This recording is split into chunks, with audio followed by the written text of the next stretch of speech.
ಹಬ್ಬದ ದಿನಗಳಲ್ಲಿ ತುಂಬ ತೆಂಗಿನಕಾಯಿನ ಹೊಡೆದಿರ್ತೀವಿ ದೇವರ ನೈವೇದ್ಯಕ್ಕೆ ಅಂತ. ಇಲ್ಲ ಅಂದರೆ ತುಂಬ ದೇವಸ್ಥಾನಗಳಿಗೆ ಹೋಗಿರ್ತೀವಿ. ಆ ಸಂದರ್ಭದಲ್ಲೂ ಮನೆಯಲ್ಲಿ ತುಂಬ ತೆಂಗಿನಕಾಯಿ ಹೋಳುಗಳಿರುತ್ತೆ.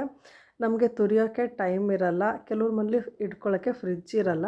ಫ್ರಿಡ್ಜ್ ಇದ್ರೂ ಏನಾಗುತ್ತೆ ಅಂದರೆ ತೆಂಗಿನಕಾಯಿನ ಹೊಡೆದ್ಬಿಟ್ಟು ಫ್ರಿಜ್ಜಲ್ಲಿ ಇಟ್ಟರೆ ಅದು ಗಟ್ಟಿ ಆಗುತ್ತೆ. ನಮಗೆ ಬೇಕಂದಾಗ ತುರಿಬೇಕಂದ್ರೆ ತುರಿಯೋದಕ್ಕೆ ತುಂಬ ಕಷ್ಟ ಆಗುತ್ತೆ. ಅಂಥ ಸಂದರ್ಭದಲ್ಲಿ ನೀವು ಏನು ಮಾಡ್ಬೋದಂದರೆ ಈ ಥರ ತೆಂಗಿನಕಾಯಿ ಹೋಳುಗಳಲ್ಲಿ ಒಳಗಡೆ ಭಾಗಕ್ಕೆ ಚೆನ್ನಾಗಿ ಹೊರಗಡೆ ನೀವು ವೈಟ್ ಕಲರ್ ತೆಂಗಿನಕಾಯಿ ಕಾಣಿಸ್ತಿದೆ ಅಲ್ವಾ, ಅಲ್ಲಿಗೆಲ್ಲ ಉಪ್ಪನ್ನು ಸವರಿಟ್ರೆ ನೀವು ಎಷ್ಟು ದಿನ ಆಗೋವರೆಗೂ ಹೀಗೇ ಇಟ್ಕೋಬೋದು.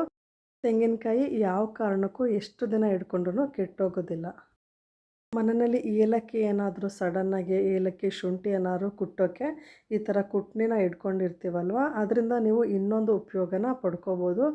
ಮನೆಗಳಲ್ಲಿ ಸಾಮಾನ್ಯವಾಗಿ ಚಾಕು ನೋಡೋಕ್ಕೆ ಚೆನ್ನಾಗೇ ಇರುತ್ತೆ, ಆದರೆ ಅದು ಶಾರ್ಪ್ ಇರಲ್ಲ. ನೋಡಿ, ಈ ಥರ ಕಲ್ಲಿಂದ ನಾವು ಹಿಂದೆ ಮುಂದೆ ಚಾಕುನ ಉಜ್ತಾ ಬಂದರೆ ಶಾರ್ಪ್ ಆಗುತ್ತೆ. ವೇಸ್ಟ್ ಅಂತ ಬಿಸಾಡೋ ಅಂತಹ ಚಾಕುನ ಸಹ ನಾವು ಮರುಬಳಕೆ ಮಾಡ್ಕೋಬೋದು.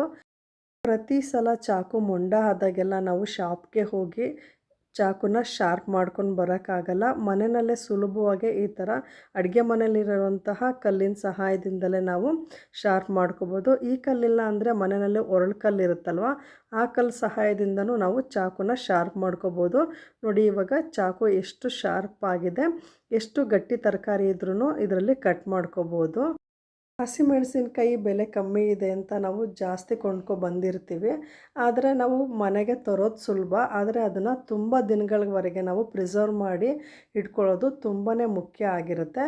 ಹಸಿಮೆಣಸಿನ್ಕಾಯಿನ ತುಂಬ ದಿನ ಇಟ್ಕೋಬೇಕಂದ್ರೆ ಅದನ್ನು ತೊಟ್ಟನ್ನು ಸಪ್ರೇಟಾಗಿ ತೆಗೆದು ತೇವಾಂಶ ಎಲ್ಲ ಹೋಗೋ ಹಾಗೆ ಒರೆಸಿ ಇಟ್ಕೋಬೇಕಾಗತ್ತೆ. ತೊಟ್ಟನ್ನು ತೆಗೆದಿಟ್ಕೊಬೇಕಾದ್ರೆ ತೊಟ್ಟನ್ನು ನಾವು ಬಿಸಾಡೋ ಅವಶ್ಯಕತೆ ಇಲ್ಲ. ತೊಟ್ಟನ್ನು ಸಹ ನಾವು ಮರುಬಳಕೆ ಮಾಡ್ಕೋಬೋದು. ನೋಡಿ, ಹಸಿಮೆಣಸಿನ್ಕಾಯಿ ತೊಟ್ಟೆಲ್ಲ ಬಿಡಿಸಿಟ್ಕೊಂಡಿದ್ದೀನಿ. ನಂತರ ಒಂದು ಟಬ್ಬಲ್ಲಿ, ಅಗಲವಾಗಿರುವಂತಹ ಟಬ್ಬಲ್ಲಿ ತೆಗೆದಿರೋ ಅಂತಹ ಹಸಿಮೆಣಸಿನ್ಕಾಯಿ ತೊಟ್ಟನ್ನೆಲ್ಲ ಹಾಕ್ಕೊಳ್ಳಿ. ಹಾಕಿ ಚೆನ್ನಾಗಿ ನೀರಿನಲ್ಲಿ ಮಿಕ್ಸ್ ಮಾಡಿಕೊಂಡು ಇದನ್ನು ಒಂದು 12ರಿಂದ 13 ಗಂಟೆಗಳ ಕಾಲ ಹಾಗೇ ಬಿಡಿ. ನೀರೊಳಗೇ ತೊಟ್ಟು ಇರಬೇಕು. ನಂತರ ಇದನ್ನು ನೀವು ಮನೆಯಲ್ಲಿ ಪಾಟಲ್ಲಿ ಗಿಡ ಹಾಕಿರ್ತೀವಲ್ವ, ಗಿಡದಲ್ಲಿ ಎಲೆಗಳಿಗೆ ಹೂಗಳಿಗೆ ಒಂಥರ ಬಿಳಿ ಫಂಗಸ್ ಥರ ಬಂದಿರುತ್ತೆ. ಇಲ್ಲಾಂದರೆ ಸಣ್ಣ ಸಣ್ಣ ಹುಳುಗಳಾಗಿ ಎಲೆಗಳು ಚೆನ್ನಾಗಿ ಇರೋಕ್ಕೆ ಬಿಡಲ್ಲ, ಇಲ್ಲಾಂದರೆ ಹೂವು ಸಹ ಅರಳಕ್ಕೆ ಬಿಡೋದಿಲ್ಲ. ಆ ಸಂದರ್ಭದಲ್ಲಿ ನೀವು ಗಿಡಗಳಿಗೆ ಏನಾದರೂ ಸಣ್ಣ ಪುಟ್ಟ ರೋಗ ಬಂದಾಗ ನೀವು ಹಸಿಮೆಣಸಿನ್ಕಾಯಿನ ತೊಟ್ಟನ್ನು ತೆಗೆದಿರ್ತೀರಲ್ವ, ಅದನ್ನು ನೆನೆಸಿರೋ ಅಂತಹ ನೀರನ್ನು ಪಾಟಿಗೆ ಡೈಲಿ ಹಾಕ್ತಾ ಬನ್ನಿ. ಕ್ರಮೇಣ ಗಿಡಗಳಲ್ಲಿರೋ ಸಣ್ಣ ಪುಟ್ಟ ರೋಗಗಳು ಅವಾಯ್ಡ್ ಆಗುತ್ತೆ. ಗಿಡಗಳ ಬೆಳವಣಿಗೆಯೂ ಸಹ ಚೆನ್ನಾಗಿ ಆಗುತ್ತೆ. ನೋಡಿ, ನಾನು ತೊಟ್ಟನ್ನ 12ರಿಂದ 13 ಗಂಟೆಗಳ ಕಾಲ ನೆನೆಸಿ ಇಟ್ಕೊಂಡಿದ್ದೀನಿ. ಮನೆಯಲ್ಲಿರೋ ಬೆಳೆಸಿರೋ ಅಂತಹ ದೊಡ್ಡಪತ್ರೆ ಗಿಡಕ್ಕೆ ನಾನು ಮೆಣಸಿನ್ಕಾಯಿ ತೊಟ್ಟು ನೀರನ್ನ ಇಟ್ಕೊಳ್ಳೋಕೆ ಆಗೋದಿಲ್ಲ. ಮೆಣಸಿನ್ಕಾಯಿ ತೊಟ್ಟು ತೆಗೆದಾಗೆಲ್ಲ ನೀವು ಈ ಥರ ಫಾಲೋ ಮಾಡ್ತಾ ಬಂದರೆ ಆದಷ್ಟು ಗಿಡಗಳು ಚೆನ್ನಾಗಿ ಬರುತ್ತೆ. ನೋಡಿ, ನಾನು ಮೆಣಸಿನ್ಕಾಯಿ ತೊಟ್ಟು ನೀರು ಇದ್ದಾಗೆಲ್ಲ ಗಿಡಗಳಿಗೆ ಹಾಕ್ತಾ ಇರ್ತೀನಿ. ಈ ದೊಡ್ಡಪತ್ರೆ ಗಿಡ ತುಂಬ ಚೆನ್ನಾಗಿ ಬಂದಿದೆ. ಗಿಡಕ್ಕೆ ಯಾವುದೇ ರೋಗನೂ ಸಹ ಬಂದಿಲ್ಲ. ಟೊಮೆಟೊ ಹಣ್ಣಿನ ಬೆಲೆ ಕಮ್ಮಿ ಇದ್ದಾಗಲೇ ನಾವು ಜಾಸ್ತಿ ಟೊಮೆಟೊ ಹಣ್ಣಿನ ಮನೆಗೆ ತಂದು ತುಂಬ ದಿನಗಳ ಕಾಲ ಕೆಡದಾಗೆ ಹಿಡ್ಕೋಬೋದು.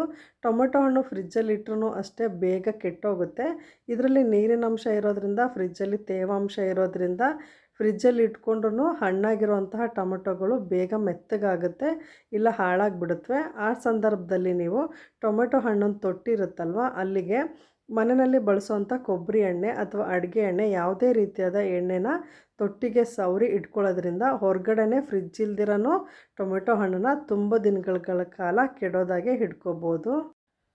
ಹಸಿಮೆಣಸಿನ್ಕಾಯಿನ ಫ್ರಿಜ್ಜಲ್ಲಿ ತುಂಬ ದಿನಗಳ ಕಾಲ ನೀಟಾಗಿ ಇಟ್ಕೊಂಡ್ರೆ ತುಂಬ ದಿನ ಬಾಳಿಕೆ ಬರುತ್ತೆ.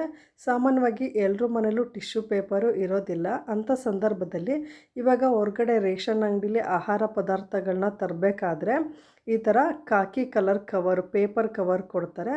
ಅದ್ರ ಸಹಾಯದಿಂದನೇ ನಾವು ಒಂದು ಬಾಕ್ಸ್ ತೊಗೊಂಡು ಅದ್ರ ಕೆಳಗಡೆ ಪೇಪರ್ ಕವರ್ ಇರುತ್ತಲ್ಲ, ಅದನ್ನು ಕಟ್ ಮಾಡಿ ಹಾಕ್ಕೊಂಡು ಹಸಿರು ಮೆಣಸಿನ್ಕಾಯಿನ ಹಾಕ್ಕೊಂಡು ಅದ್ರ ಮೇಲ್ಗಡೆ ಈ ಥರ ನೀವು ಯಾವ ಥರ ಟಿಶ್ಯೂ ಪೇಪರ್ನ ಮೇಲೆ ಕೆಳಗೆ ಹಸಿರು ಮೆಣಸಿನ್ಕಾಯಿಗೆ ಫ್ರಿಜರ್ ಮಾಡಬೇಕಾದ್ರೆ ಬಾಕ್ಸ್ಗೆ ಹಾಕಿಟ್ಕೊಳ್ಳೋಕೆ ಬಳಸ್ತಿರಲ್ವ, ಅದೇ ಥರ ನೀವು ಈಗ ರೇಷನ್ ಅಂಗಡಿಲಿ ಕೊಡೋವಂತಹ ಪೇಪರ್ ಕವರ್ನೂ ಸಹ ಈ ಥರ ಟಿಶ್ಯೂ ಪೇಪರ್ ಬದಲಿಗೆ ನೀವು ಮರುಬಳಕೆ ಮಾಡ್ಕೋಬೋದು. ಪೇಪರ್ ಕವರಿಂದ ನೀವು ಹಸಿಮೆಣಸಿನ್ಕಾಯಿನ ಬಾಕ್ಸಲ್ಲಿ ಈ ಥರ ಕವರ್ ಮಾಡಿ ಇಟ್ಕೊಳ್ಳೋದ್ರಿಂದ ನಿಮಗೆ ಎಷ್ಟು ದಿನ ಆದ್ರೂ ಫ್ರಿಜ್ಜಲ್ಲಿ ಇಟ್ಕೋಬೋದು. ಹೊರಗಡೆನೂ ಸಹ ಹಾಗೆ ಕೆಡದಂತೆ ಈ ರೀತಿ ಜೋಡಿಸಿಟ್ಕೊಂಡ್ರೆ ತುಂಬ ದಿನಗಳ ಕಾಲ ಇರುತ್ತೆ. ನಾವು ಅಡುಗೆ ಮನೆಯಲ್ಲಿ ದಿನನಿತ್ಯ ಬಳಸುವಂತಹ ವಸ್ತುಗಳಿಂದಲೇ ನಾವು ಅಡುಗೆ ಮನೆ ಪದಾರ್ಥಗಳನ್ನ ಸಂರಕ್ಷಿಸಿ ಇಟ್ಕೋಬೋದು. ಈ ಎಲ್ಲ ಟಿಪ್ಸ್ಗಳು ನಿಮಗೆ ಇಷ್ಟ ಆಗಿದರೆ ವಿಡಿಯೋನ ಲೈಕ್ ಮಾಡಿ, ನಿಮ್ಮ ಸ್ನೇಹಿತರಿಗೂ ಸಹ ಶೇರ್ ಮಾಡಿ. Thank you for watching.